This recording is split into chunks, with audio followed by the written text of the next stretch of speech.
여러분 편안한 아침 보내고 계십니까? 아침의 매일경제 저는 이상훈입니다. 오늘은 일주일의 한가운데인 수요일이죠. 하지만요 내일이 공휴일인 어린이날이라서 금요일 분위기가 좀 아침부터 나는 것 같네요. 그렇지만 아침의 매일경제는 결코 쉬지 않습니다. 오늘도 여러 가지 이슈들 많이 준비되어 있습니다. 자, 그럼 일면 기사부터 출발합니다. 자, 새 정부 최우선 국정과제 목표는 상식의 회복이다. 어제 인수위원회가 국정과제 세부적으로 110개를 공개했는데요. 이 전체를 아우르는 어떤 큰 틀이 있겠죠. 그걸 상식의 회복이라고 정했습니다. 좀 더 보겠습니다. 구체적인 내용이 몇 가지 있는데요. 세제, 세금 문제 좀 손을 보고요. 그리고 탈원전은 폐기한다. 그런데요. 이 110가지의 국정과제를 이행하는 데 향후 5년간 예산이 209조 원 정도 필요하다. 이렇게 계산이 됐습니다. 이 돈을 조달하는 방법, 이게 좀 문제가 될 수 있을 것 같습니다. 이번엔 한국일보 확인해 보겠습니다. 자, 임기가 6일 남은 문재인 대통령 검수완박에 쐐기를 박았다. 어제 상황, 어제 국무회의, 청와대 이런 상황을 말하는 거죠. 마지막 국무회의가 어제 열렸는데요. 법안이 공포가 됐습니다. 어제 오전에 국회의 본회의를 통과한 형사소송법 등, 그러니까 이게 검수완박 법안 중에 한 가지거든요. 국무회의를 오후로 미뤄서 개정안을 의결했다. 초고속 입법, 그리고 이례적 당일치기 처리. 뭔가 변칙 아니냐, 그리고 꼼수 아니냐, 이런 지적 어제도 나왔습니다. 다음은 동아일보 보시죠. 자, 어제 국회에서는요 인사청문회가 곳곳에서 열렸죠. 그 후보자들 얘기입니다. 낙마한 김인철 사회부총리 후보자, 버티는 정호영 보건복지부 장관 후보자. 서로 다른 모습이라고 이렇게 비교돼 있습니다. 자, 김인철 청문회를 앞두고 자진 사퇴를 했습니다.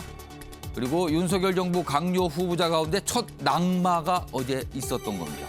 반면에 정호영 후보자는 의혹들 다 밝혔다. 사퇴 이런 주장이 있었는데 일축을 했습니다. 국민의힘 내부에서는 좀 걱정하는 분위기도 감지되고 있는 상황입니다. 마지막으로 경향신문 확인해 보겠습니다. 자, 이쪽 끝에 있습니다. 물가 얘기군요. 이 물가 기사는 요즘에 자주 나와요. 근데 새로운 소식이 하나 더 나왔습니다. 4.8%로 점프한 물가, 새 정부 발등에 불이다. 이거 큰 과제로 남았다는데요. 4월 소비자 물가 상승률이 4.8%, 이 정도면 5%에 육박하거든요. 지난 3월에도 4%를 넘었는데 2개월 연속 4%대를 기록한 겁니다. 그래서 지금 일각에서는요, 이러다가 다음 달에는 이거 5%, 6%까지 간다. 그리고 4월 물가 상승률은 13년 만에 최고치를 기록한 것입니다. 자, 지금까지 일명기사 짚어봤고요. 오늘도 뉴스의 의미를 깊숙하게 짚어주시기 위해, 그리고 그 뒤에 담긴 의미를 설명해 주시기 위해 네 분께서 준비하셨습니다. 한 분씩 소개해드리겠습니다. 자, 먼저 화면 가장 왼쪽에 앉아 계십니다. 이종구 시사평론가 자리하고 계십니다. 그리고요, 그 옆에는요, 차재원 부산 가톨릭대 교수 나와 계십니다. 오랜만에 자리하셨습니다. 그리고요, 세 번째 자리에는 김종욱 동국대 대우 교수 나와 계시고요. 그리고요, 마지막으로 김용태 국민의힘 최고위원 자리하고 계십니다. 자, 네 분 안녕하세요. 네, 안녕하세요.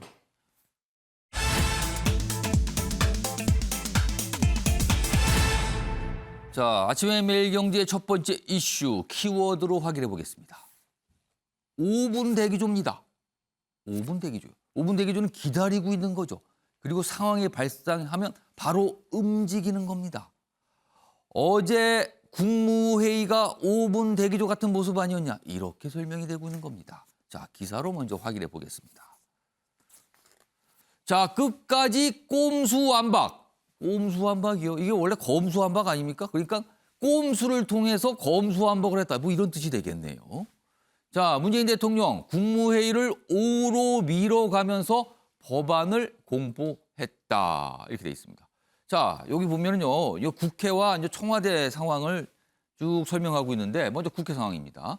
민주당은요, 본회의 개의 3빈 만에 형사소송법 개정안 단독 처리, 앞서서는 검찰청법 단독 처리했죠. 자, 그러면은 이른바 검수완박 법안 두 가지가 국회를 통과한 겁니다. 그리고요.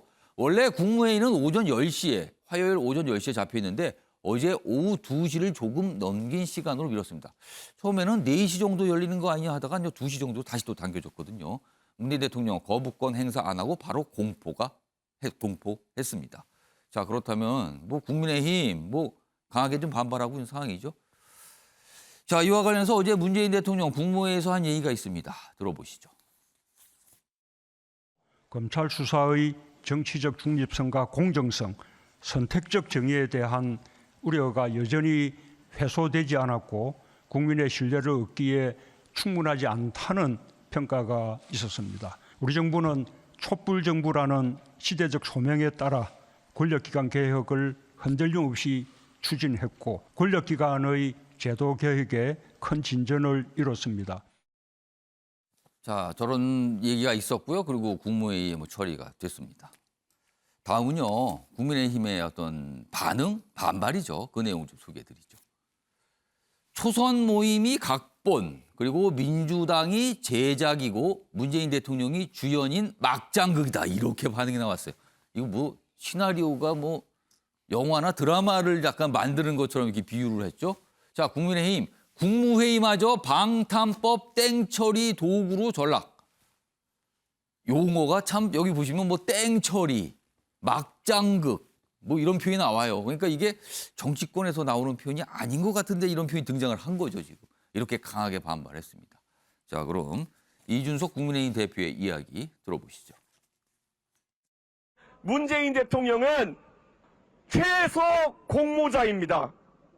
그리고 우리가 합리적으로 의심하기에는 애초에 기획자일지도 모릅니다. 최소 공모자, 뭐 기획자, 뭐 등등등 여러 가지 표현이 나왔습니다. 자, 이 얘기 좀 해보죠. 자, 김용태 최고위원. 결국은 국무회의도 예상대로 사실은 시간 문제를 따져보면 변칙으로 열린 거고 그냥 이례적으로 열린 거예요. 여러 가지 지적 반발 있습니다. 어떻게 보셨습니까? 어제 그 국무회의에 이 법안이 상정되기 10분 전에 예. 문재인 대통령의 초상화가 공개되는 행사가 있었는데요. 그 아, 자리에서 그렇군요. 문재인 대통령께서 역사의 한순간을 이제 갔다라는 표현을 했는데요. 정말 어제 이 국무회의에 꼼수를 써가면서 검수완박 법안을 통과시킨 것은 헌정사의 최악의 대통령으로 남을 것을 평가하고 있습니다. 이 법안이 가지는 많은 비판이 있고 민주주의를 훼손했다는 많은 비판이 있는데 그럼에도 불구하고 국무회의 시간을 정말 이례적으로 조정해가면서 이 법안을 마지막에 통과시켰다는 것은 굉장히 많은 국민들의 비판과 역사의 오명으로 남았다 이렇게 생각합니다. 사실은 국민의힘에서는 계속 국무회의에 대해서 좀 지적을 하면서 문재인 대통령에게 거부권 행사 요청을 했거든요. 근데 사실 분위기로 봐선 그동안 거부권을 행사할까 이거는 안 한다방으로 거의 뭐 기정사실화된 거 아닙니까? 근데 국민의 입장에서는 거부권 행사라고 하는 걸 계속 주장하고 사실은 딱히 다른 방법은 없었어요. 이건 좀 어떻게 보세요? 저는 대통령께서 최소한의 양심과 그리고 대통령으로서 마지막 국무회의의 정의를 바로 세우는 일로서 최소한의 기대를 했는데요. 역시나 대통령께서는 거부권 행사를 하지 않으셨고요. 저는 이것이 행정부의 수반으로서 입법부, 국회가 민주주의 정신을 훼손한 거에 대해서 검수완박의 찬반을 떠나서 대통령으로서 국회를 견제하기 위한 우리의 민주주의 정신을 지키기 위해서라도 대통령 거부권을 했어야 된다고 생각하는데 그렇지 않은 점에서 굉장히 많은 비판이 있고요. 저희 국민의힘은 현실적으로 많은 법적 태도를 위해서 가용한 모든 자원을 동원해서 저지할 예정인데 이제 헌법재판소가 가처분을 기다리고 있습니다. 헌법재판소가 민주주의의 정의를 바로 세우는데 좀 기대하고 있습니다. 그러니까 지금 아직 끝난 게 아니다. 지금 그 말씀으로 좀 들리네요. 자, 차재현 교수님. 사실은 이 검수완박 법안, 뭐 다른 표현으로는 검찰 수사권 뭐 분리, 폐기 뭐 이런 표현도 씁니다. 이제 민주당에서는 검찰 수사권 분리 뭐 이런 표현을 선호합니다. 이 목적, 그러니까 검찰로부터 수사권을 떼어내야 된다. 이 목적을 놓고는 찬반 의견이 갈려요. 그리고 시각에 따라서 여러 가지를 볼 수 있습니다. 그거를 좀 별도로 차치를 하겠습니다. 옆에 두고. 그렇지만 그 목적을 위해서 그 목적까지 간 그 과정에 대해서는 꼼수라는 비판을 피하기 어렵거든요. 어제 국무회의 역시 사실 그 연장선이 아니냐 이런 지적 지금 나오고 있는데요. 그렇죠. 문재인 정부 5년 집권 내에 국회에서 의결한 법안을 그날 당일날 처리한 케이스는 처음이다. 굉장히 그리고, 이례적인 거잖아요. 그렇죠. 정례 국무회의가 화요일 날 오전 11시인데 그걸 오후로 미루는 것도 처음이었다.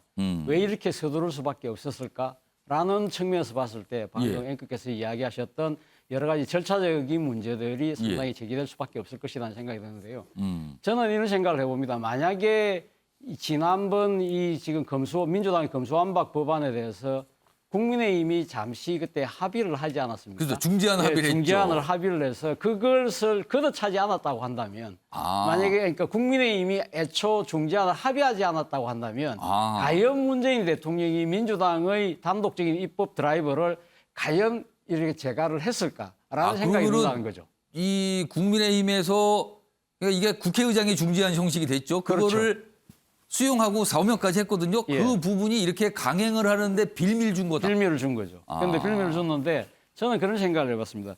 이 왜 국제정치학의 용어 중에 투키디데스의 함정이라는 말이 있잖아요. 예. 그러니까 이 새로운 신흥국이 떠오르면 기존의 강도국 이걸 견제하기 위해서 전쟁이 일어나듯이 예. 뭐 만약에 그런 용어를 빈다고 한다면 저는 이번에는 건성동의 함정이 아닐까? 권성동의 함정이요. 함정이다. 저는 한국 정치에 이런 새로운 하나의 용어가 생겼을 거라는 생각이 드는데 여야 합의를 건성동 원내대표가 주도가 돼서 깨물어서 예. 그것을 빌미로 해서 상대당이 더 강하게 무리수를 끝까지 밀어붙임으로써 그 상대당이 오히려 정치적인 상당한 비판 속에 갇히는 그런 함정 속에 빠졌다는 거죠. 그러니까 문재인 대통령 입장에서도 사실은 만약에 민주당이 단독적으로 처음부터 끝까지 쭉 했다고 한다면 처리할 명분이 상당히 적었을 굉장한 것인데 부담을 느꼈을 텐데. 그런데 국민의힘이 한번 합의를 냈다가 뒤집는 바람에 그 함정 속에 민주당과 문재인 대통령이 함께 빠지는. 물론 그렇다고 해서 민주당의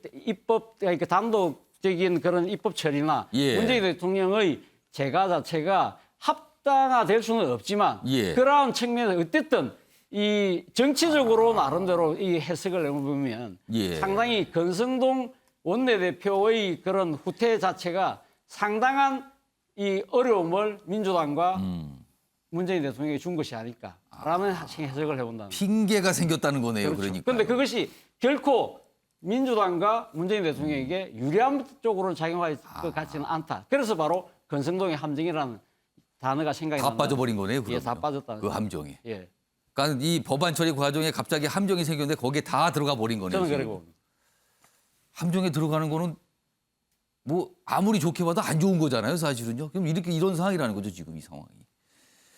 자, 일단 과정의 문제를 짚어봤는데요. 그러면은 이 처리된 법안, 이 법안 과연 그럼 잘 된 것일까? 지금 굉장히 강행을 하는 과정에서 뭔가 졸속아니냐, 이거 꼼꼼하게 따져보지 않은 거 아니냐, 제대로 뭔가 다 의견 반영한 거 아닌 거 아니냐, 이런 지적 계속 받았거든요. 그 내용 측면을 좀 짚어보겠습니다. 다음 기사입니다. 자, 검수완박에도 그렇습니다. 이 두 가지 법안 합해서 검수완박 법안이라고 불렸어요. 이제 법이 된 겁니다. 공포가 됐으니까. 이 법안에도 대장동 수사, 블랙리스트 수사 이거 검찰에서 끝까지 판다. 그러면 이거는 원래 민주당에서 생각을 못한 건가요? 좀 더 보죠. 검찰, 기존 사건에 기속력이 있다고 판단한다. 그러니까 기존에 검찰이 수사하고 있었던 거는 이거는 수사권 분리 대상, 검수완박 대상이 아니다. 계속 가는 거다. 다만 거기에 추가된 수사를 할 수 없다. 뭐 이렇게 보인다는 거예요. 대통령령을 개정해서 검찰 수사범위 규정. 그리고요, 또 한 가지. 고발인의 이의 신청권이 삭제됐어요. 이게 무슨 소리죠? 여기 좀 더 설명돼 있습니다. 이거 좀 어려운 내용인데요. 이거는 사실은 많은 분들과 관련이 돼 있을 수 있습니다. 이 부분은요. 자, 지금 이 통과된 형사소송법 개정안에는 이거 법이 됐어요. 지금 고발인의 이의 신청권이 삭제됐다. 자, 그럼 이게 무슨 의미를 갖는 건가? 여성 장애인 사건 등 그동안 시민단체가 대신 진행한 사건, 시민단체가 대신 고발하는 경우가 많았거든요. 이런 사건에선 제대로 된 대응이 어려워졌다는 목소리가 높다. 그러니까 피해자가 직접 고소하기 어려워서 다른 사람이 고발을 하는 경우, 고소와 고발은 다르잖아요. 고소는 당사자가 직접 하는 거고 고발은 제3자가 할 수도 있는 거거든요. 근데 고발인이 뭔가 문제 제기를 하면서 이걸 다시 해주세요라는 신청을 할 수 있었는데 이걸 삭제해 버렸어요. 그렇다면은 길이 막혀 버린 거잖아요. 자, 이 얘기입니다. 자, 이와 관련해서 어제 정의당에서 좀 지적이 나왔습니다. 들어보시죠. 경찰 불송치에 대한 이의 신청 대상에서 고발인을 제외하는 조항은 국회의장의 중재안에 없던 내용입니다. 또한 이로 인해서 장애인, 아동 대상 범죄 등 사회적 약자들과 공익 고발, 신고 의무자의 고발 등에 있어 시민들의 현저한 피해가 예상되므로 정의당은 이에 깊은 우려와 부정적인 입장을 일관되게 밝혀왔습니다. 형사소송법 개정안의 수정안에 대해서 정의당의 우려와 입장이 반영된 표결을 하기로 어제 밝힌 바 있고 오늘 그 우려와 입장을 반영해서 기권 표결하기로 했음을 밝힙니다. 자, 앞서서 검찰청법 개정안에 대해서는 정의당 의원들이 다수가 찬성을 했어요. 근데 어제는 다 기권을 했습니다. 형사소송법에 대해서는. 그러니까 두 가지 범죄 중 하나만 찬성을 한 셈이 됐어요. 자, 이종근 평론가. 네. 이게 어떻게 보면요. 지금 설명이 뭐 고발의 남발을 막기 위해서 이걸 삭제했다 뭐 이런 설명도 있었는데 사실은 법안의 취지가 수사권을 검찰로부터 분리시킨다. 여기에 매몰되다 보니까 이런 꼼꼼한 걸 제대로 챙기지 못한 거 아니냐. 뭔가 논의가 좀 불충분했던 거 아니냐. 이런 지적 나오거든요. 네, 이거 그렇습니다. 어떻게 보십니까? 그런데 이번만이 아니죠. 5년 내내 예. 졸속 입법이라는 비판에 헤어나올 수가 없는 거예요. 죄송합니다. 법제처가 예. 최근에 사후 입법 영향 평가를 하겠다라고 나섰습니다. 이게 무슨 얘기냐면 5년 동안 그냥 무조건 여론, 선전선동해서 여론으로 무조건 입법하고 이게 사실은 그때 그냥 밀어붙였는데 돌아보니까 굉장히 많은 문제가 있어요. 하고 법제처가 이제 들여다보기 시작한 게 민식이법이라든지 뭐 죄송합니다. 공공재정 환수법이라든지 이런 법안들이 있어요. 근데 이것도 지금 대표적으로 그냥 법을 만들자. 그리고 민주당은 뭐라고 얘기하냐면 법을 일단 만들고 나서 고치면 되죠. 바꾸면 되지. 고치면 되죠. 나중에. 개정하면 되죠. 근데 이게 얼마나 문제가 많습니까? 왜냐하면 법이라는 건 통과된 다음에는 물리적 통제가 가능해요. 예. 국민들한테 실질적으로 이 법이 통과됐을까? 이 법에 의해서 권력이 통제를 하기 시작해요. 근데 이 법이 타당성이 없이 국민들의 어떤 실생활을 침해한다면 그럼 법을 만들 때부터 꼼꼼하게 만들어야 되잖아요. 그죠. 그게 원칙이죠. 말씀하셨듯이 지금 고발인과 고소인의 차이는 고소인은 자기가 당했을 때 무조건 자기의 피해자 또는 당사자입니다. 호소합니다. 근데 고발인은 제3자가 할 수 있어요. 그런데 지적 장애를 가지신 분이나 발달 장애를 가지신 분이나 피해를 봤을 때 자신이 직접 소송을 할 수 없는 상황이 있어요. 그런 상황이 발생하죠. 그러니까 제3자 뭐 예를 들어서 자기 친인척이나 혹은 시민단체가 대신 고발을 해줍니다. 그런데 경찰이 만약에 지금 경찰한테 가 있잖아요. 제대로 수사를 못했어요. 그럼 이의 신청을 할 수 있는데 지금은 검찰한테 이의 신청을 하거나 경찰한테 그러니까 검찰한테 보완 수사를 요구하거나 혹은 경찰한테 이의 신청을 해야 되는데 한 번 한 다음에 이의 신청 고발을 못하게 해요. 그럼 고발인이 한 사건에서는 못한다는 거네요. 그럼요. 한 가지만 더 말씀드릴까요? 수사를 했어요. 횡령 혐의가 있어서 수사를 했어요. 들여다보니까 이 안에 다단계도 하고 살인도 하고 여러 가지 혐의가 보이는 거예요. 다른 혐의가 있어요. 그런데 지금은 뭐냐면 이거 별건 수사야. 절대 이거는 수사하지 마. 이게 가능합니까? 그러니까 지금의 어떤 모든 문제는 검찰한테 권력만 빼앗으면 돼. 나머지는 나중에 생각하자. 이런 식의 졸속 입법이 진짜 서민들과 국민들한테 어떻게 피해가 가느냐 여기에 대해서 고려를 안 했다는 겁니다. 그러니까 이런 모습이 너무 서둘러서 강행을 하다 보니까 못 챙겼다. 이렇게 좀 보이기도 하네요, 지금요. 자, 김종욱 교수님, 지금 민주당에 몸담고 계신데요. 사실은 다른 건 다 뭐 변론으로 해도 이 고발인 이의 신청권 이 부분은 사실 민주당이 그동안 약자를 위해서 여러 가지 뭐 법안 이런 걸 굉장히 강조한 정당인데 민주당의 그동안 입장과 좀 다른 거 아닙니까? 이렇게 되면 이게? 제가 볼 때는 이게 소위 검찰을 개혁해야 된다는 강력한 관성에 의해서 이 부분들이 좀 간과된 측면이 있는 것 같아요. 그냥 달리다 보니까 그냥 막 떨어뜨린 거예요, 지금? 말씀하신 것처럼 정의당, 그러니까 민주당이나 정의당이나 수사 기소권을 분리하는 건 동일한 거죠. 근데 이제 문제의 핵심은 뭐냐면 검찰의 2차 보안 수사권을 얼마만큼 줄 것인가 말 것인가의 논쟁이 되게 많았는데 민주당 내부에는 이것마저도 대부분 다 뺏어야 된다는 생각들을 가진 예를 들면 의원들이 분명히 있는 거죠. 보안 수사하는 것도 이것도 안 된다. 왜냐하면 근데 민주당의 원래 그 대선 공약은 뭐였냐면 검찰의 수사와 기소권을 분리하되 예. 검찰의 2차 보안 수사를 보장하는 방식에 통해서 이 견제와 균형, 조화를 맞추려고 하는 소위 공약안이 분명히 있었어요. 예. 근데 제가 볼 때 이 문제가 관련해서 내부에서 논쟁이 있었던 것 같아요.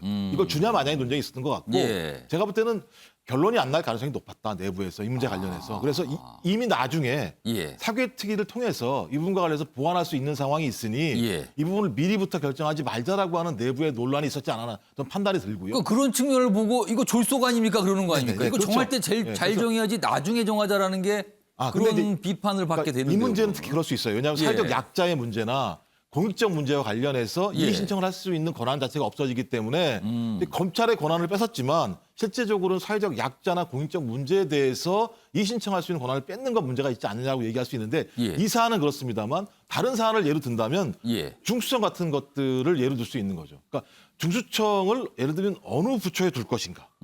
그다음에 중수청장을 뽑을 때 인사를 어떻게 할 것인가. 예. 이런 문제 관련해서는 미리 판단할 수 없다고 생각을 했었기 그 때문에 부분이 이제 사기 사개특위에서 넘어간 논의한다는 거죠. 그죠? 전 이거는 가능하다고 보지만 예. 이의신청 권한 같은 경우는 피해를 보는 사람이 직접적으로 사회적 이미 약자이기 법안의 때문에. 내용에 네. 담겨 있는데 삭제된 부분을 또 다시 살린다? 이렇게 되는 거잖아요. 그러면. 네네, 그렇죠. 저는 그래서 사개특위 다시 논의가 되겠습니다만 예. 제가 볼 때 그런 거죠. 그러니까 가장 중요한 부분들이 무엇인가? 사회적 약자들이 이의 신청할 권한을 주는 게 더 중요한 거죠. 근데 제가 볼 때 민주당 일부에서는 계속 저희 검찰이 2차든 보안 수사든 이걸 하는 거에 대해서 여전히 제가 볼 때 부정적인 시각들이 존재하는 것이죠. 좀 그렇다면 법안이 통과됐다고 하더라도 예. 민주당 지도부가 이 문제와 관련해서는 저는 결단을 내릴 필요가 있다. 잘못한 건 잘못한 거죠. 뒤에 문제가 제기된 건데. 예. 근데 만약 검찰 개혁이란 당위만으로 모든 것을 다 얘를 맞다고 갈 수는 없는 거기 때문에 예. 저는 저 부분은 잘못됐다고 생각을 하는데 예. 다른 부분들은 또 저거랑 동일하게 볼 수 없는 측면이 있다. 하지만 저것만큼 제가 볼 때는 문제 있다, 국민들이 봐도 이거는. 이해하기 어려운 측면들이 있는 거죠. 국회에서 이런 거 꼼꼼히 챙기라고 이 국민들이 국회의원을 뽑고 법을 만들 권한을 준 거 아닐까요? 이런 거 놓치지 말라고요. 근데 놓쳤습니다. 국민들 입장에서는요. 뭐 하는 분들일까? 저분들은. 이런 생각을 하게 되는 겁니다. 자꾸 이런 일이 발생을 하면.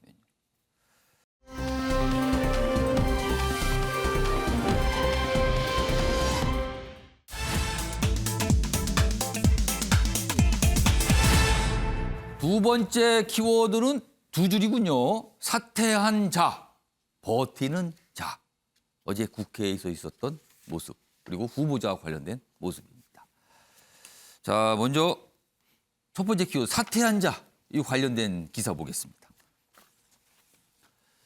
아빠 찬스 의혹, 뭐 이런 게 불거졌죠. 김인철 사회부총리 후보자, 어제 자진 사퇴, 그러니까 낙마를 한 거죠. 어떤 해명도 하지 않겠다 이렇게 입장을 하면서 사퇴 입장을 밝혔어요. 좀 더 보겠습니다. 이렇게 되면은 윤석열 내각 1호 자진 사퇴가 된 거예요. 그럼 1호라고 쓴 거 보니까 뭐 또 혹시 2호, 3호 뭐 이렇게 이어지는 거 아니냐 뭐 이런 게 깔려 있죠. 장학금 특혜 그리고 그제죠. 그제 저녁에 보도된 거 있죠. 이게 뭐 방석집 논문심사 뭐 이런 게 불거졌어요. 이게 논란이 됐죠. 잇따른 의혹에 부담이 커졌다. 자, 국민의힘 일부에서는 이게 좀 문제가 좀 있다. 국민 시각에서 볼 때 좀 과하다, 상황이. 그리고 뭐 후임 얘기가 벌써 나오나 보죠, 지금? 여기 뭐 이름이 조혜진, 뭐 이주호, 뭐 등등도 이렇게 좀 적혀 있습니다. 뭐 아직 확실하지 않습니다만 후임 얘기가 있나 봅니다, 지금요. 자, 어제 김인철 후보자가 이제 사퇴 입장을 밝히면서 한 말들이 있습니다. 들어보시죠. 저는 오늘 부총리 겸 장관 후보직을 사퇴합니다. 어떤 해명도 변명도 하지 않습니다. 모두 저의 불찰이고 잘못이었습니다. 저를 믿고 중책을 맡겨주신 윤석열 대통령 당선인께 죄송한 마음 가눌 길이 없습니다. 제가 오늘 일체 질의응답을 받지 않기로 하였습니다. 그래서 제가 지나가는 길에 마지막 품격을 지킬 수 있도록 그렇게 협조해 주시기 바랍니다. 여러분 감사합니다. 누구든 있어도 지난 의혹 같은 거는 전부 다 아니 이 손을 가장 큰 계기가 어떻게 되세요? 의혹은 전부 인정을 하시는 거예요?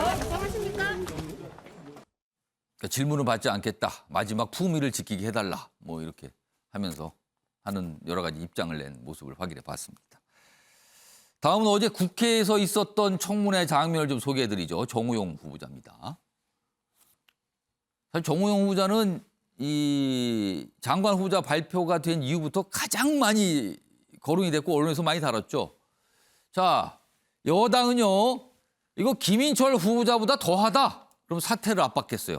근데 정호영 후보자는 도덕적, 윤리적 문제 없습니다. 그러면서 사퇴 안 한다는 입장을 밝혔습니다. 그리고 여기 보면 좀 더 있죠. 뭐 그동안 나와 있는 얘기예요. 뭐 의혹 백화점이다, 버리는 카드다. 뭐 이렇게 민주당에서 맹공을 했습니다. 그러나 정호영 후보자는 송구하지만 잘못된 사실에 기인한 거다. 그러니까 본인은 뭐 당당하다. 이런 취지의 입장을 계속 밝혔습니다. 그리고 어제 뭐 민주당에서는요, 태도 문제 삼으면서 뭐 집단 퇴장하는 모습도 좀 있었습니다. 자, 그럼요. 어제 여러 가지 장면이 있었는데요. 먼저 정호영 후보자의 첫 번째 장면 영상으로 확인해 보겠습니다. 언제쯤 자진 사퇴하실 계획입니까? 이 나라의 보건복지 임무를 완수하라는 그 일념으로 제가 하겠습니다. 학사 편입학 딱 2곳 지원 가능한데요. 편입학 전형이 있는 의대 22곳 중에서 아드님, 따님 모두 경북대 의대에 지원했고 합격한 아주 특별한 그런 우연입니다. 본인이 이 공정과 상식의 가치에 부합하는 인선이라고 판단하십니까? 네, 저는 그렇게 생각하고 있습니다. 네, 제가 떳떳하다고 생각했기 때문에 이 자리까지 왔습니다. 국민의힘 전신 자유한국당에서 조 후보자 즉각 사퇴하라 검찰 수사를 요구했고, 그리고 윤석열 검찰은 사흘 뒤에 바로 응답하듯 압수수색하고 수사를 착수했습니다. 당연히 이렇게 후보자도 해야 된다고 생각하나요? 제가 그 다른 분하고 뭐 왜 비교가 돼야 되는지 그걸 모르겠습니다. 사실관계가 규명되지 않은 채 국민의 눈높이가 맞춰진 것이 아닌가. 법적 문제는 없다 하더라도 네. 왜 후보자님 자녀 두 분이 왜 경북대 의대에 편입했을까? 저는 그거 굉장히 잘못됐다고 생각합니다. 자, 어제 뭐 질의응답 장면이었고요. 영상 하나 더 준비했는데요. 이 내용은 윤석열 당선인과의 어떤 인연 관계, 이거에 대한 질문에 답변을 한 모습이었습니다. 내용 확인해 보겠습니다. 40년 직은 아니고요. 40년 직은 아니고 이제 대구 지검에서 근무할 때부터 몇 번 받는 사이인데. 정말 40년 직이 맞습니까? 40년 직이라는 말은 잘못된 말입니다. 그럼 몇 번이나 만났습니까? 아마 그 대구에 발령받고 와서 1년에 뭐 한 두어 번씩 그렇게 만났을 겁니다. 뭐 저런 질문도 많이 나왔어요. 이제 40년직이 맞느냐? 뭐 확인해 달라는 그런 취지의 질문이었죠. 김용태 최고위원, 어떻게 보셨습니까? 저는 글쎄요. 저희 어제 인수위가 국정 과제를 발표했는데 가장 제일 목표가 상식의 회복이었습니다. 그렇습니다. 저희가 정호영 장관 후보자를 둘러싼 부적절하다고 많은 국민들께서 지적하고 계신데 이것이 과연 국민 상식에 부합하는 인사인가에 대한 의문은 좀 있고요. 예. 어제 인사청문회를 보면서 많은 국민들께서 의혹이 과연 해소됐는가에 대한 질문도 있습니다. 저는 어제 계속 정호영 후보자께서 본인은 위법 행위가 없다고 억울하다고 항변하셨지만 이 문제의 본질은 결과적으로 위법 행위가 있냐 아니냐가 아니라 과연 장관 후보자가 본인이 재직하던 병원장 그 관련한 의과대학에 두 자녀가 편입한 의혹이 사실이 과연 적절했는가에 대한 의문이고요. 저는 여기에 대해서 적절하지 않았다고 생각했고요. 저희가 과거에 문재인 대통령 아들 문준용 씨가 코로나 지원금, 정부 지원금을 신청하는 과정에서 저희 국민의힘이 굉장히 많은 비판을 했었습니다. 문제 제기를 많이 했죠, 그 부분을. 과연 행정수반인 아버지를 두고 아들인 문준용 씨가 지원금을 신청하는 것 자체가 물론 그 과정은 공정했다고 본인 문준용 씨는 말씀하고 있지만 나온 거는 뭐 문제가 없었다 이렇게 설명이 되고 있죠. 그 과정이 과연 상식적이었는가에 대한 국민의 상식적인 물음이 있었고 저희 국민의힘도 상식적이지 않다고 판단했습니다. 이 연장선상에서 저는 정호영 장관 후보자께서 빨리 결단을 해주셔서 윤석열 정부의 어떤 기대 상식과 공정을 바로 세워주리라는 국민의 기대에 저버리지 않도록 좀 빨리 결정해 주셨으면 좋겠고요.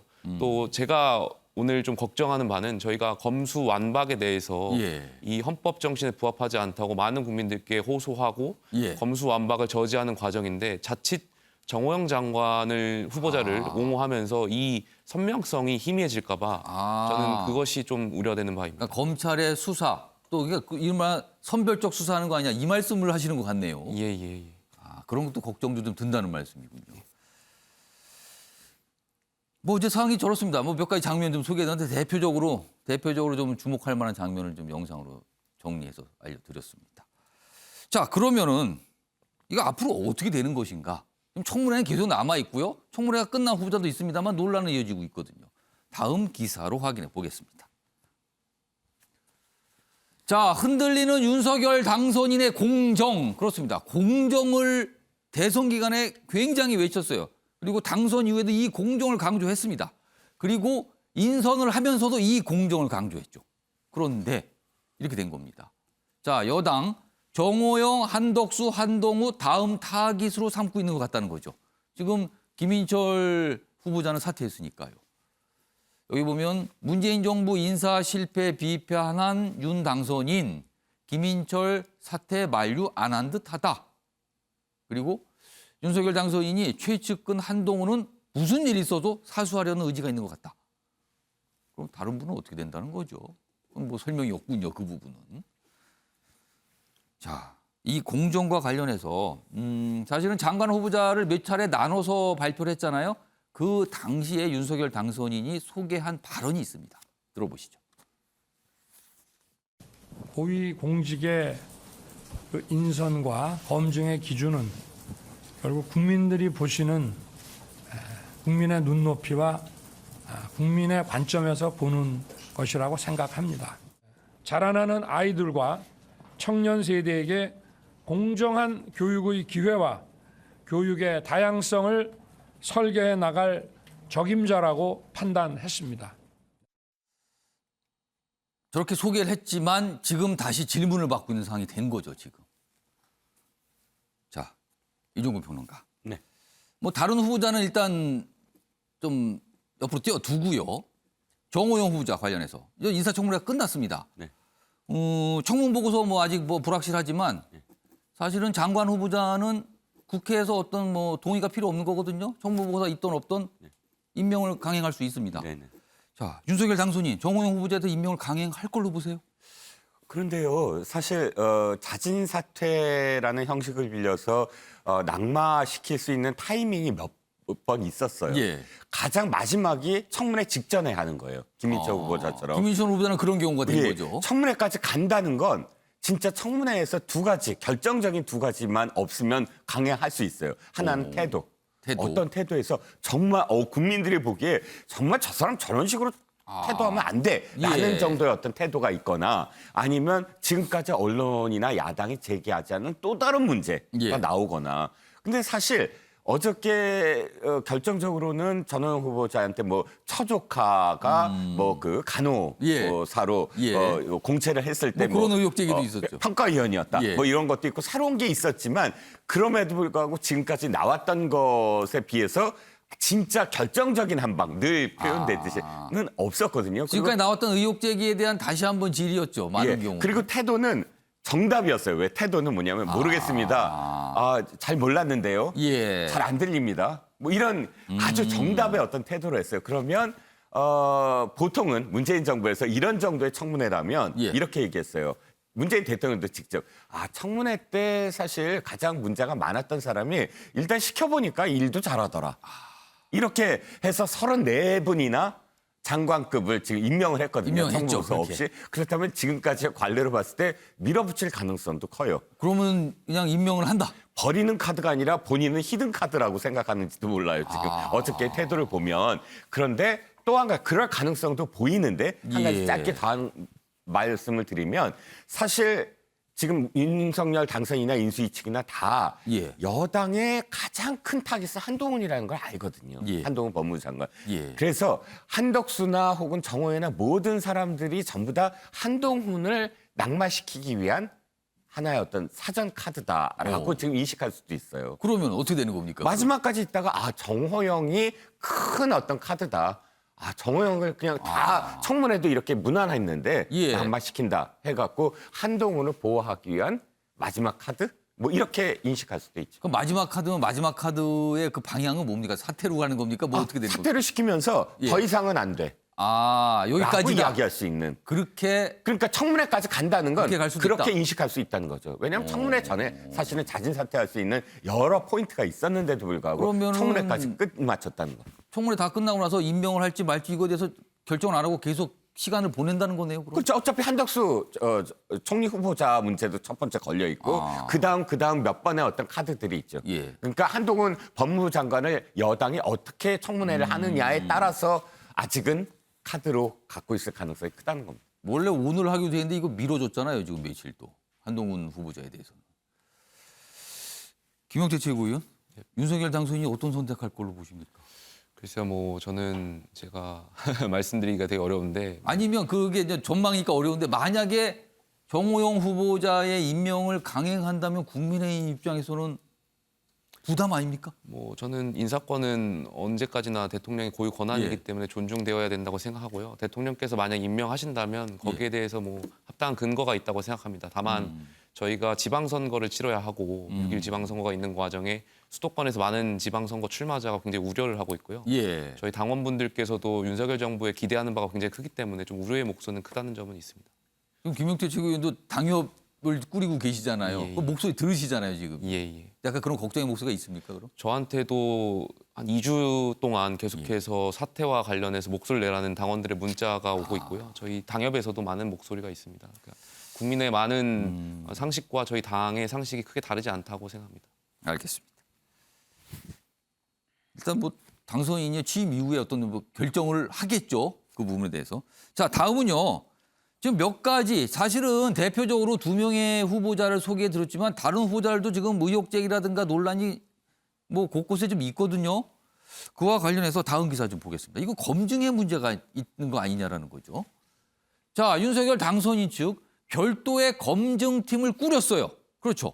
그래도 뭐 누가 지금 그걸 끌고 있다 이런 이름까지 나오고 있습니다. 근데 이 뭐 장학금 의혹 등 기본 검증 실패했다. 그러니까 이거 검증 잘한 거 맞냐는 거죠. 이거 검증 실패 아니냐는 거죠. 자, 실력과 능력을 중시한 인사 강조했지만 김인철 낙마로 윤정부 1기 내각 일단 타격을 받은 셈이에요. 국민의힘 안팎에서는요. 교육수장 후보자가 불공정 논란으로 낙마. 이게 더 큰 문제다, 이게. 교육, 곧 공정 이렇게 직결되는 상황인데 그리고 민주당에서는 이제 시작일 뿐이다. 단단히 또 벼르고 있다는 겁니다. 지금. 상황은 이렇습니다. 차지은 교수님. 이게 좀 일단 검증의 문제가 발생을 한 걸로 보인다.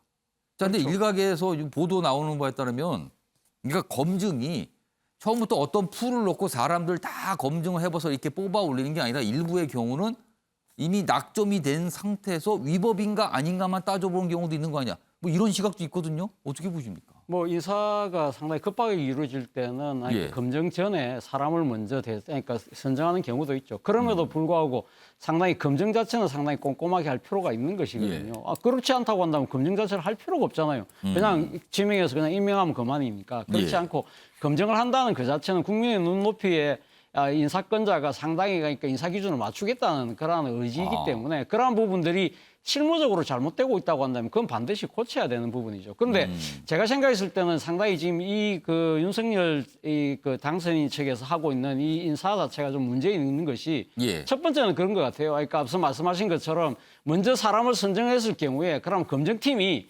일종의 그러니까 이 후보자에 대한 그 여러 가지 신상에 대한 걸 정확하게 말하기보다는 먼저 윤 당선인의 심기를 먼저 보는 것이 아닐까. 정말 얼마만큼 당선인하고 가까운가? 그런 부분들 때문에 검증의 잣대 자체가 조금 더 오락가락하는 것이 아닐까라는 생각이 든다는 겁니다. 예를 들면 지금 정호영 후보자처럼 뭐 사심면직이라고 알려진 분에 대해서 야 우리가 이렇게 혹독하게 할 필요가 있을까? 이거 다 윤 당선인이 생각하고 우리하고 좀 다를 거 아닌가? 이런 나름대로의 당선인에 대한 심기를 먼저 따지게 될 경우에는 충분한 검증을 들어가는데 약간 주저할 수 있다.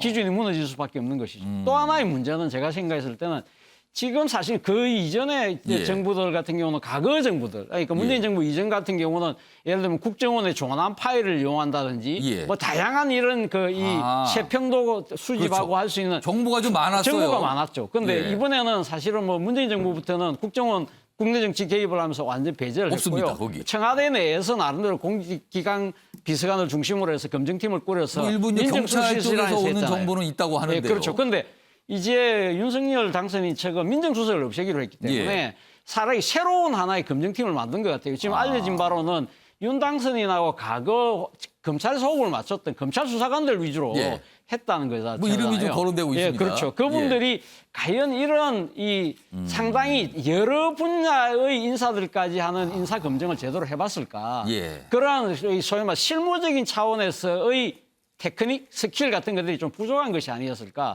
자, 문제는 여기서 좀 더 나간다고 한다면 이번에 지금 윤석열 정부가 출범하게 되면 향후 공직에 대한 인선의 검증 자체도 법무부에 넘긴다는 거잖아요. 그렇죠. 그렇다고 한다면 그 법무부에 넘겼을 경우에도 이분과 똑같은 행태가 반복될 가능성이 있을 경우에 그러면 또 예고된 참사를 우리는 목도할 수 있을 것이다. 예. 이런 부분들에 대해서 가면 제도적으로 가면 어떤 식으로 보완을 할 것인가에 대한 고민도 차지해야 할 필요가 있다는 겁니다. 그러니까 이게 지금 반복될 수 있지 않는가 이겁니다. 지금 이런 일이.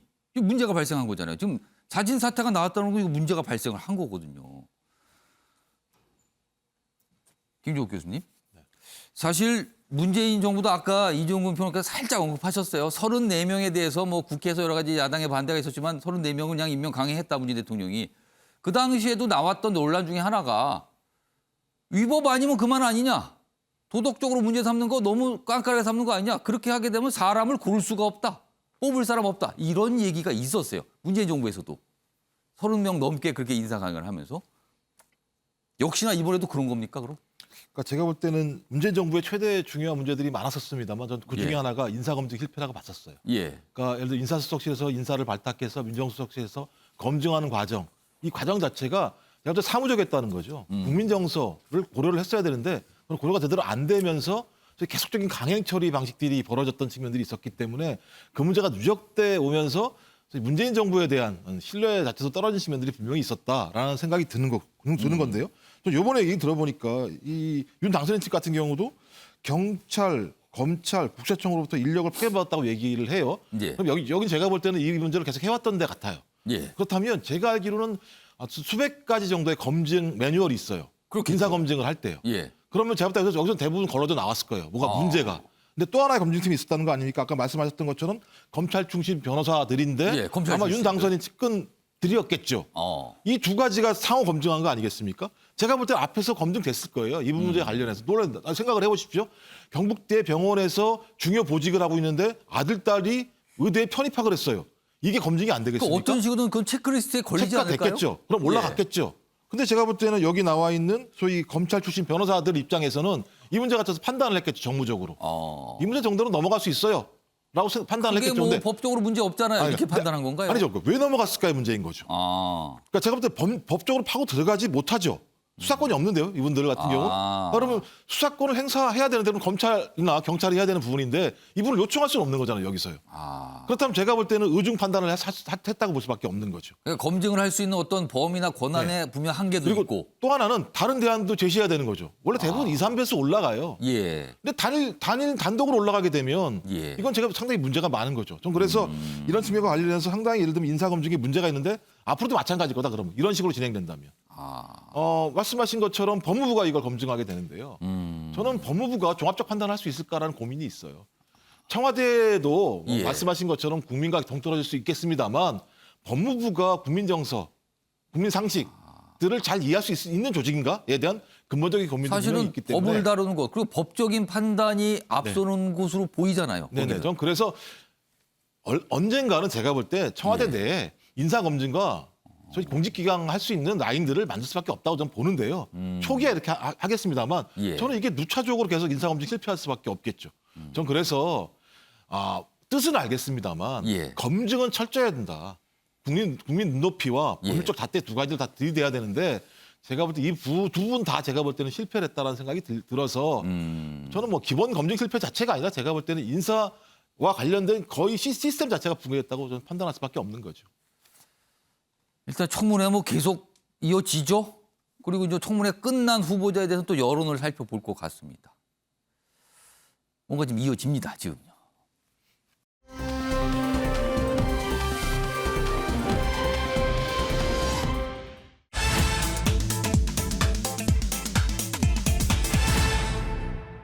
세 번째 키워드는 일단 마감. 뭐가 이제 문 닫았다는 거죠? 접수 더 이상 안 만든다 이건데, 근데 그냥 마감이 아니라 일단 마감이에요. 일단 보겠습니다, 기사로. 시청자 여러분이 뭐 예상하셨겠죠? 여기 뭐 2명의 인물 등장합니다. 전략공천을 염두한 건가? 분당갑, 성남 분당갑 국회의원 보궐선거 여기에 신청을 안 한 안철수. 어제 끝났어요. 어제 후보자 신청을 받았는데 어제 마감이 됐거든요. 그래서 하신 분들이 있어요. 근데 안철수 위원장은 안 했거든요. 그러면 어떻게 된 겁니까? 그냥 이걸로 끝나는 겁니까? 아니면 뭐 그래서 여기 나온 걸 혹시 마감이 끝났으니까 전략공천을 생각하는 건가? 이겁니다. 자, 그런 가운데 당 내에서는요. 좀 다른 목소리. 험지 출마하셔야 됩니다. 그리고 이거 걱정되는데요. 경선하세요. 경선. 뭐 이런 얘기 나오고 있어요. 그리고 안철수 위원장은 6일 인수위 해단 후에 거취 표명. 그럼 일단 이번 주 안에는 뭔가 입장이 나올 것 같다는 겁니다. 자, 우선요. 이와 관련된 국민의힘 내부의 목소리 들어보시죠. 우리 당의 지지를 좀 더 외연을 확장하고 그리고 중도를 넓히기 위해서 험지 같은 데 곳에서 나가서 출마해서 이겨주시면 얼마나 좋겠느냐. 전략공천이라고 하면 상대의 패를 보고 경쟁력을 맞춰서 저희가 꼭 이겨야 되는 곳에 적절한 후보를 내는 것이고, 이건 다른 후보로 이기지 못하겠다는 판단이 있을 때 보통 하는 겁니다. 적절한 인물이 있느냐 없느냐에 따라 가지고 절차가 달라질 거로 보입니다. 자, 이제 남은 그 선택은요.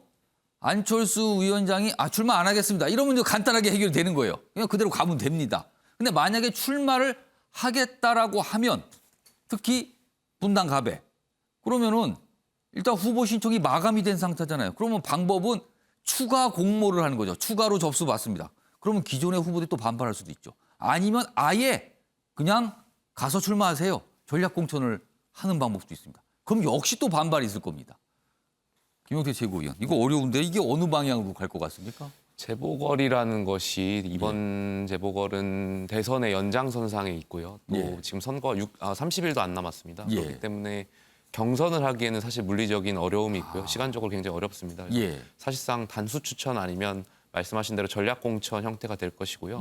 저희가 어제까지 그 재보궐 공모 신청자를 마감했고요. 공관위에서 여러 가지 판단을 하고 많은 것을 논의할 것이고요. 과연 그 상대 민주당의 후보와 정해진다면 저희 당 후보가 경쟁력 조사 같은 것을 판단하고 나서 말씀하신 대로 전략공천이 있을 수도 있고요. 저희가 안철수 인수위원장께 출마를 요청할 수도 있을 것 같습니다. 그런데 제 개인적인 생각입니다만 안철수 위원장께서 공동정부의 역할을 같이 하시는 분으로서 좀 당에 헌신하고자 하는 바가 있으시다면 저는 김기현 의원께서 말씀하신 인천 계양이나 계양이나 혹은 인천 경기 분당갑 정도로 좀 고민해 주셨으면 좋겠습니다. 왜냐하면 분당갑하고 계양은 분위기가 사뭇 다른데요, 지금 거기는. 계양 같은 경우는 저희 당으로서 사실 쉽지 않은 곳이고 그렇기 때문에 안철수 위원장께서 당에 헌신하는 의미가 있다고 저는 생각되고요. 분당갑 같은 경우는 이번에 경기도지사를 같이 선거를 치릅니다. 저희가. 근데 경기도지사 선거가 사실상 그렇게 쉬운 선거는 아니고요.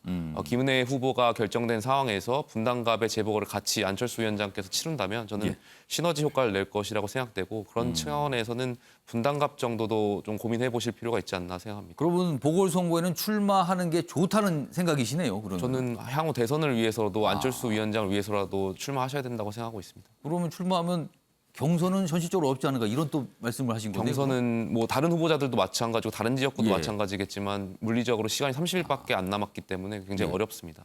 자칫 내부에서 또 이게 내용처럼 막 반발하고 그러지 않을까요? 만 이런 과정이. 재보궐이라는 특수성을 좀 고려해 주셨으면 좋겠습니다. 일단 지금 뭐 김용태 최고위원이 국민의힘에 계시니까 뭐 이런 분위기를 좀 전해주신 것 같아요. 그리고 본인의 의견도 좀 말씀하셨습니다. 다음은 민주당과 관련된 내용 여기 마저 있습니다. 기사에. 자, 민주당 공천위 이재명 차출 이거 고려할 수 있다라는 입장을 어제 냈어요. 이게 시간이 바뀌면 달라져요. 처음에는 뭐 당에서 그런 거 아직 뭐 아닙니다. 그리고 이재명 전 후보 측도 그런 거 생각 안 합니다 해서 요즘은 뭐 할 수도 있지요로 가는 것 같아요, 점점. 그리고 여기 보면 찬성한다는 목소리 아니다. 이거 이렇게 나오면 문제 있다. 이재명 전 후보가 벌써 이 정치권에 이렇게 등판하는 거 이거 빠르다. 이런 지적의 목소리도 동시에 존재합니다. 자, 그럼 민주당 내부의 목소리도 확인해 보겠습니다. 당이 전국 선거에 도움이 된다고 생각할 때는 차출도 고려하고 있습니다. 분명한 것은 현재 민주당에 이재명만한 스타는 없다는 점입니다. 이재명 고문 일단 이야기 출마할 것 같습니까? 아직은 나설 때가 아니다. 아직은 나설 때가 아니다. 자, 이재명 전 후보 아직 모릅니다. 본인이 어떤 입장 낸 게 없거든요. 자, 김종욱 교수님. 근데 인천 계양을 얘기가 굉장히 적극적으로 당에서 나오고 있는데 인천 계양을에 이 출마할 후보 신청 아직 마감 안 됐죠, 거기? 네, 제가 알기로 아직 마감이 안 된 당 분위기는 정말 어떻습니까? 그냥 갈려 있는 겁니까? 아니면 어느 쪽 기울고 있습니까? 근데 원래 이제 이재명 지금 상임 고문이죠. 이재명 상임 고문의 핵심적인 문제는 8월 문제였었어요. 8월 전당대회를 나가냐 마냐의 문제가 당대표 핵심이었던 측면이었고요. 이것도 나가니 많이 논란이 있는 상황이었는데 최근에 두 가지 흐름이 있는 거죠. 그러니까 강성 지지층 같은 경우가 FC 축구단 같은 경우 압수수색과 경찰에서 이런 일이 있으면서 강성 지지층이 국회에 입성을 해야 예를 들면 문제가 되지 않는 것이냐, 문제가 안 되는 거 아니냐 이런 논란이. 그래서 나온 표현이 방탄조끼 뭐 그런 거 아닙니까 지금? 그래서 이제 이런 얘기들이 강성 지지층 쪽에서 계속 나온 측면이 있었고요. 또 하나 이제 출마자들이요. 그러니까 지방선거에 출마하는 분들 같은 경우 다 아시겠습니다만 소위 윤석열 대통령 시기에 한 달도 안 되는 상황에서 선거가 벌어지게 되는 상황이면 상당히 민주당이 불리한 선거죠. 그래서 그러니까 이재명 상임고문을 호출하는 측면들이 되게 많았고, 그러니까 강성 지지층과 출마자들의 요구들이 상당히 지금 많은 것으로 제가 알고 있습니다. 이런 요구들이 많아지다 보니까 이런 내용들이 전체적인 내용들을 주도하고 있는 것처럼 보이는 측면들이 있는데요. 제가 볼 땐 이재명 상임고문이 경기도에 있다가 갑자기 인천으로 출마한다는 게 명분이 있겠습니까? 인천하고는 인연이 있습니까? 없죠. 없습니까? 그러니까 경기도 뭐 인접 지역이라는 것은 뭐 있겠습니다만. 인접 지역 그 정도밖에 없다. 또 하나는 국회의원으로 당선된들 이재명 상임고문에게 큰 의미가 있겠습니까? 근데 또 하나는 지방선거라고 하는 것 자체가 제가 볼 때는 이제 지자체의 본원적인 문제가 아니라 완전 정쟁의 도구마로 전쟁의 도가니로 빠져들 거예요. 그러니까 모든 쟁점이 그런 거죠. 안철수, 이재명 이 얘기가 오갈 수밖에 없는 상황이 될 수 있다. 지방선거가 안 보이고 보궐선거만 보일 수 있다는 거예요. 그런 측면이 많이 있기 때문에 제가 볼 때는 이 자체와 무관하게 당에서 전체적인 당의 앞으로의 침노와 관련된 고민을 해야 된다. 필요하니까 막 불러가지고 쓰고 이런 방식이 문제가 아니라 저희 국민들이 진짜 뭐 요구하는 게 뭐예요? 제가 알기로는 국민 여론 같은 경우도 아직까지는 이재명 상임고문의 정치적인 출마 이런 부분에 대해서 약간은 부정적인 점 여론이 높은 걸로 제가 알고 있어요. 그렇다고 한다면 더 중요한 건 민주당이 지방선거 관련해서 어떤 혁신을 할 것인가가 중요한 거지 이재명 상임고문이 출마하냐 마냐의 문제로 가게 되면 제가 볼 때 오히려 안 좋은 상황이 올 수도 있다는 생각이 들어서 이 문제와 관련해서 빨리 결단될 필요가 있다. 괜히 계속 군불 지피지 말았으면 좋겠다 이런 생각을 합니다. 인천 계약은 아무 인연이 없으니까 이제 그게 지적을 받을 수 있는데 분당 갑은 정치적으로 인연이 크잖아요. 그럼 거기 맞습니다. 출마하는 건 어떻게 보세요? 그러니까 예를 들면 두 가지가 다 걸려 있는 건데요. 저는 계속 누차 말씀드렸습니다만 이재명 상임고문은 8월 전당대회도 나오지 않았다고 저는 생각하는 사람이에요. 그러니까 당이 혁신하는 모습을 보여주는 게 중요하다. 그런 과정에서 국민과 전체 당원이 이재명이라고 하는 상임고문을 호명한다면 그때 어떤 준비된 내용들을 가지고 나와야 되는 거지. 그냥 이 상황에서 뭐 예를 들면 말씀하신 것처럼 이거 방탄하려고 나오는 거야? 또는 예를 들면 선거에 급하니까 나오는 거야? 이런 식으로 저는 당의 중요한 인물들을 마구잡이로 끌어다 쓰는 것은 옳지 않은 방식이라는 생각을 합니다. 저는. 그러니까 지금 김종욱 교수님 말씀은 여기 조응천 의원 지금 이르다. 지금 그렇게 사용할 이 정치적 민주당이 가진 자산이 아니다. 이렇게 좀 요 입장과 좀 비슷한 설명을 좀 해주신 것 같습니다. 쉽지 않은 결정이라고들 당에서는 얘기합니다. 양쪽 당 모두 지금. 그리고 의견도 갈리고 좀 있습니다. 기다려 보겠습니다. 어떤 결정 조만간 나겠죠, 아마도요.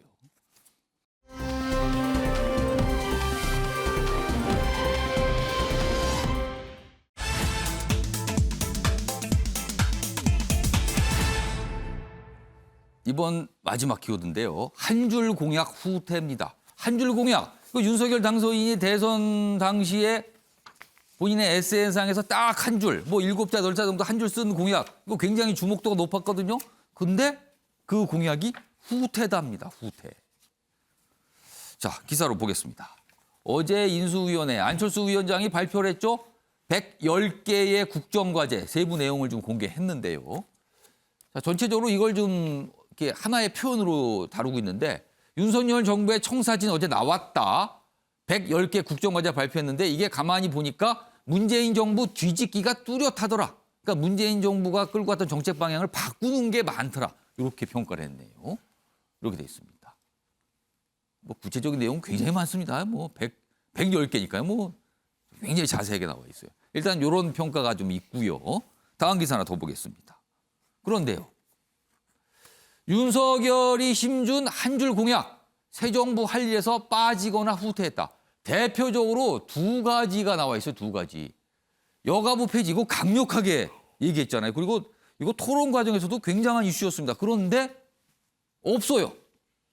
110개 중에. 그리고 사병, 병사 월급 200만 원 이것도 강력하게 주장했잖아요. 근데 취임 즉시에서 2025년 그때 가서 실현. 그것도 병장 기준으로. 뭐 이렇게 됐어요, 지금. 후퇴했다. 그러니까 빠지거나 후퇴했다는 거죠. 그 사드 추가 배치 이런 것도 있었는데 이거는 뭐 빨랐다. 이것도 약간 좀 뒤로 물러난 셈이 됐죠.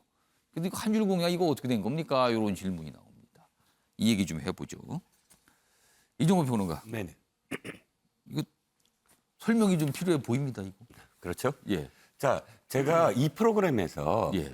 몇 주 전입니다. 인수위가 할 일에 대해서 제가 말씀을 드릴 때 첫 번째 할 일은 이거를 하겠습니다가 아니라 이거를 안 하겠습니다가 돼야 된다라고 말씀을 드렸어요. 대선 때 약속한 거 이거는 안 하겠습니다. 무슨 말씀이냐면 모든 후보들이 사실은 경선과 대선 과정, 그 선거 과정에 본선 과정에서 엄청나게 많은 공약을 내놨습니다. 특히나 이번 그 대선 과정을 지켜보면 후보들이 서로 경쟁하듯이 생활 밀착형 공약이라고 해서 좀 남발한 수준이었어요. 그 당시에도 그 공약들을 다 지키면 어느 후보, 양당 후보만 말씀을 드리면 어느 후보도 다 수백조 원이 든다는 거예요. 근데 우리나라 예산상, 국가 예산상 그렇게 5년 동안 수백조 원을 더 늘릴 수가 없는 상황이거든요. 이래서 이명박 대통령 때 무슨 얘기가 나면 미생지신이라는 말이 나와요. 미생지신. 중국에 짧게 말씀드리겠습니다. 중국에 미생이라는 사람이 있었는데 어떤 사랑하는 연인과 야반 도주를 하려고 약속을 해요. 그런데 그 약속을 해서 미생이 나갔는데 홍수가 난 거예요. 그래서 홍수가 났을 때 두 가지 선택을 합니다. 이 홍수가 나니까 자기가 자리를 피해야 되냐 아니면 아니다. 홍수가 나더라도 약속을 지켜야 되냐. 이 사람은 약속을 지키면서 죽었어요. 물에 빠졌어. 연인은 안 오고. 그게 바로 공약을 지켜야 되냐 말아야 되냐의 논쟁이었어요. 당시에. 상황이 달라질 수 있다. 이걸 말씀하시는 그렇죠. 거네요. 상황은 달라졌는데 약속을 했다고 끝까지 하면 망할 수가 있다는 거예요. 결과적으로는. 그런데 문제는 그겁니다. 그런 약속 왜 하냐. 여기서 이제 매니페스토 뭐 운동이라든지 이런 것 검증이 좀 필요하긴 한데 그럼에도 불구하고 저는 약속은 안 지킬 수가 있다. 단 설득을 해야 된다. 저는 국정과제 어저께 말씀하시면 발표를 하면서 뭐가 필요했냐면 이거는 유보를 하거나 혹은 안 하겠습니다. 왜냐하면 그것 때문입니다. 라고 국민들을 설득했어야 됐다. 그 과정은 없이 그냥 안 한다? 그럼 국민들이 납득이 될까요? 차재기 교수님. 그러고 보니까 뭐 자세한 설명은 없었네요, 어제. 그렇죠. 뭐 우리가 그러니까 지금 정부가 바뀌면 그러니까 그 이전 정권과 달리할 때 많이 쓰는 표현이 ABC라는 표현 쓰잖아요. Anything but 클린턴이라고 옛날 그러니까 그 지금 부시 정부가 들어서고 난 뒤에 클린턴 행정부가 했던 걸 다 빼고 나머지 건 다 한다. 그래서 Anything but 클린턴이라서 클린턴 때 했던 거 빼고는 다 된다. 한다. 그러니까 이번에 어제 놓은 거 보면 ABM이죠. 그러니까 Anything but 문재인인 건데.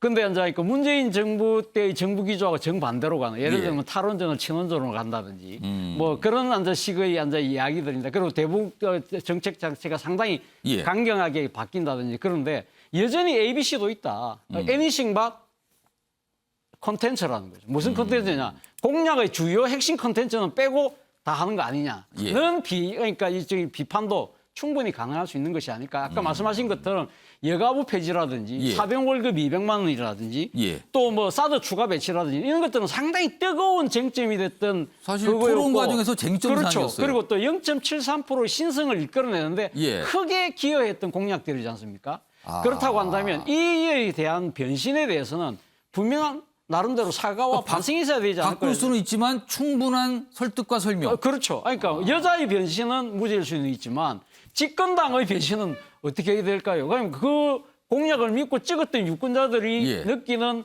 정서적 배신감은 어떡할까요? 아. 이런 부분들을 생각했을 때는 저는 상당한 반성과 사과와 거기에 대한 충분한 대안을 설명했어야 된다. 그런 차원에서 상당히 아쉽다는 거예요. 어제 야심차게 이제 110가지 국정과제를 내놨는데 오늘 신문들 보면은 근데 그건 어떻게 된 겁니까? 그거 할 수 있어요? 뭐 이런 질문을 담은 기사들이 많은데 다음 기사 역시 질문을 담고 있어요. 보시죠. 이번에는 예산에 집중을 합니다. 그러니까 돈 문제죠. 자, 110가지입니다. 물론 그중에는 뭐 예산이 크게 필요 없는 것도 있지만 또 돈이 많이 드는 것도 있어요. 매년 40조 원 재원이 더 필요하다. 이걸 지키려면은 지출 조정 세수 증가로 조달을 한다는데 이거 될까? 갸우뚱하다. 이렇게 돼 있습니다. 자, 어제 안철수 위원장이 이와 관련된 설명을 좀 했거든요. 들어보시죠. 우리나라 그 예산이 600조 정도거든요. 근데 그 중에서 이제 반드시 지출을 해야만 되는 경직성 예산이 한 300조가 되고 그리고 또 인건비가 한 100조 정도 됩니다. 그럼 한 200조 정도가 사실은 어느 정도 그 우리가 용도를 변경이 가능한 그런 부분들인데요. 그 중에서 10% 정도를 구조조정을 하게 되면 20조 정도가 우리가 쓸 수가 있습니다. 그리고 또 경제가 발전하면서 세수가 뭐 최소한 1년에 20조 정도는 조달이 가능할 거라고 봅니다. 그래서 자, 김종욱 교수님, 국정과제 이행에 209조가 필요하다는 계산이 나왔습니다. 근데 이거 어떻게 조달하는 방법 설명했어요. 근데 결론적으로 보면 아껴 써서 조달할 수 이걸로 들려요, 지금. 제가 볼 때는 뜨거운 얼음이라고. 뜨거운 얼음이요? 네, 말이 안 된다는 얘기죠. 결론적으로는. 왜냐하면 세입 상승 20조, 예. 지출 조정 20조에서 매년 40조를 만들겠다고 얘기하는데 예. 2018년, 2019년, 2020년 세입이 늘지 않았습니다. 2021년에만 그 해만 세입이 많이 늘었어요. 이유가 뭐냐? 부동산세 증세를 통해서 늘어난 부분이에요. 그럼 앞으로 이게 지속성이 있는가? 근데 윤석열 당선인 뭐라고 얘기합니까? 감사하겠다는 거 아니겠습니까? 그럼 오히려 제가 볼 때 떨어질 수밖에 없는 상황인데 이걸 마련할 수 있다라고 말씀을 하시는 게 이게 예. 말이 되는 것인가? 그러면 예를 들어 성장을 해야 되는데 성장 전략이 가능할까 당장? 전 세계적으로 마찬가지인데요. 제가 볼 때 이렇게 말씀하실 필요가 없다는 생각이 드는 거예요. 예. 이건 안 되는 거죠. 안 된다고 얘기하면 어느 걸 하나를 버려야 되는 거죠. 그러니까 제가 볼 때 좋은 얘기만 섞다 보니까 뜨거운 얼음이 돼버린 거예요. 결론적으로 아무것도 할 수 없다. 나중에 제가 볼 때 1년 지나고 나면 예. 아마 이 부분과 관련해서 또 한 번 국민에게 설명해야 될 거예요. 힘들다라고. 그러니까 뭔가 이렇게 계획을 발표할 때 질문이 너무 많이 나오면 이게 복잡해지거든요. 근데 이런 질문이 어디 나왔어요. 자, 마지막 기사가 될 것 같은데요. 기사를 좀 보겠습니다.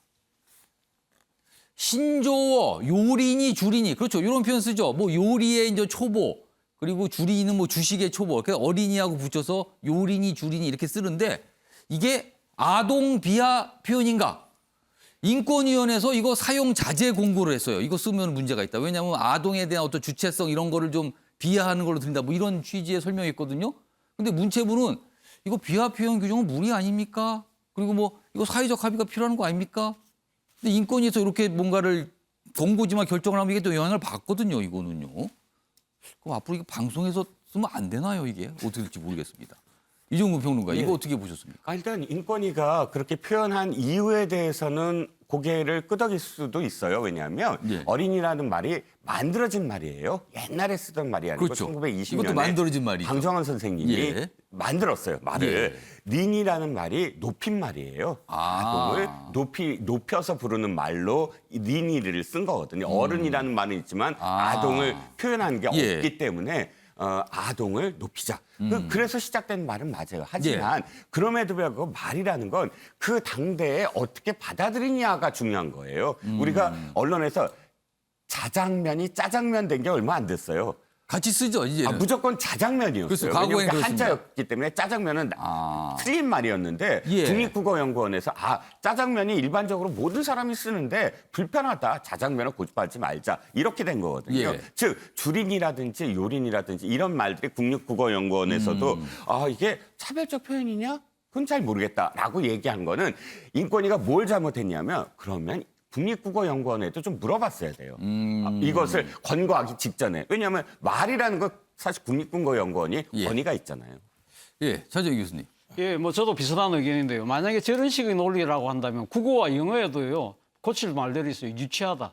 유치하다 어릴 유, 어릴 치거든요. 아, 유치원? 예, 유치원. 그것도 그 비하 표현 아닌가요? 그 영어로 해도 차일디시. 차일디시가 어린애 같다. 그런 식으로 해석을 하면 진짜 한도 끝도 없는 것이죠. 예. 여기 보면 인권위의 설명이 좀 여기 적혀 있거든요. 요 아랫부분입니다. 요거 소개해드리죠. 무슨 린이 표현은 아동이 독립적 인격체가 아닌 미숙하고 불완전한 존재라는 인식에 기반한 것으로 아동에 대한 부정적인 고정관념을 조장할 수 있다. 그러니까 사용 자제하세요라고 공고를 했는데 이게 여러 가지 또 다른 주장도 좀 있는 겁니다. 지금 상황이 이렇습니다. 자, 아침의 매일경제 오늘은 여기서 마무리하겠습니다. 시청해주신 여러분 고맙습니다.